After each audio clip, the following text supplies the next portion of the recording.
اور فرعون کے لوگوں میں سے ایک مومن شخص جو اپنے ایمان کو پوشیدہ رکھتا تھا کہنے لگا، کیا تم ایسے شخص کو قتل کرنا چاہتے ہو جو کہتا ہے کہ میرا پروردگار خدا ہے، اور وہ تمہارے پاس تمہارے پروردگار کی طرف سے نشانیاں بھی لے کر آیا ہے؟ اور اگر وہ جھوٹا ہوگا تو اس کے جھوٹ کا ضرر اسی کو ہوگا،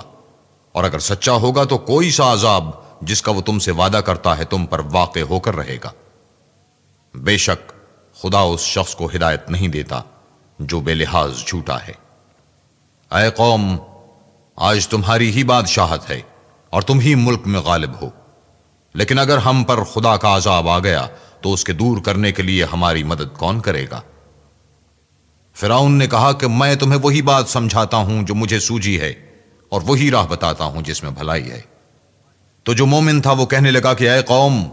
مجھے تمہاری نسبت خوف ہے کہ مبادا تم پر اور امتوں کی طرح کے دن کا عذاب آ جائے، یعنی نوح کی قوم اور عاد اور سمود اور جو لوگ ان کے پیچھے ہوئے ہیں ان کے حال کی طرح تمہارا حال نہ ہو جائے، اور خدا تو بندوں پر ظلم کرنا نہیں چاہتا۔ اور اے قوم، مجھے تمہاری نسبت پکار کے دن یعنی قیامت کا خوف ہے، جس دن تم پیٹھ پھیر کر قیامت کے میدان سے بھاگو گے۔ اس دن تم کو کوئی عذاب خدا سے بچانے والا نہ ہوگا، اور جس شخص کو خدا گمراہ کرے اس کو کوئی ہدایت دینے والا نہیں۔ اور پہلے یوسف بھی تمہارے پاس نشانیاں لے کر آئے تھے، تو جو وہ لائے تھے اس سے تم ہمیشہ شک ہی میں رہے، یہاں تک کہ جب وہ فوت ہو گئے تو تم کہنے لگے کہ خدا اس کے بعد کبھی کوئی پیغمبر نہیں بھیجے گا۔ اسی طرح خدا اس شخص کو گمراہ کر دیتا ہے جو حد سے نکل جانے والا اور شک کرنے والا ہو۔ جو لوگ بغیر اس کے کہ ان کے پاس کوئی دلیل آئی ہو خدا کی آیتوں میں جھگڑتے ہیں، خدا کے نزدیک اور مومنوں کے نزدیک جھگڑا سخت ناپسند ہے۔ اسی طرح خدا ہر متکبر سرکش کے دل پر مہر لگا دیتا ہے۔ اور فرعون نے کہا کہ حامان، میرے لیے ایک محل بناؤ تاکہ میں اس پر چڑھ کر رستوں پر پہنچ جاؤں، یعنی آسمانوں کے رستوں پر، پھر موسیٰ کے خدا کو دیکھ لوں، اور میں تو اسے جھوٹا سمجھتا ہوں۔ اور اسی طرح فرعون کو اس کے اعمال بد اچھے معلوم ہوتے تھے، اور وہ رستے سے روک دیا گیا تھا، اور فرعون کی تدبیر تو بیکار تھی۔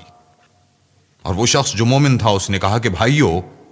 میرے پیچھے چلو، میں تمہیں بھلائی کا رستہ دکھاؤں گا۔ بھائیو، یہ دنیا کی زندگی چند روز فائدہ اٹھانے کی چیز ہے، اور جو آخرت ہے وہی ہمیشہ رہنے کا گھر ہے۔ جو برے کام کرے گا اس کو بدلہ بھی ویسا ہی ملے گا، اور جو نیک کام کرے گا، مرد ہو یا عورت، اور وہ صاحب ایمان بھی ہوگا، تو ایسے لوگ بہشت میں داخل ہوں گے، وہاں ان کو بے شمار رزق ملے گا۔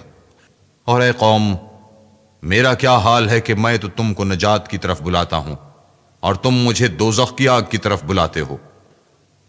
تم مجھے اس لیے بلاتے ہو کہ خدا کے ساتھ کفر کروں اور اس چیز کو اس کا شریک مقرر کروں جس کا مجھے کچھ علم بھی نہیں، اور میں تم کو خدا غالب اور بخشنے والے کی طرف بلاتا ہوں۔ سچ تو یہ ہے کہ جس چیز کی طرف تم مجھے بلاتے ہو اس کو دنیا اور آخرت میں بلانے یعنی دعا قبول کرنے کا مقدور نہیں، اور ہم کو خدا کی طرف لوٹنا ہے، اور حد سے نکل جانے والے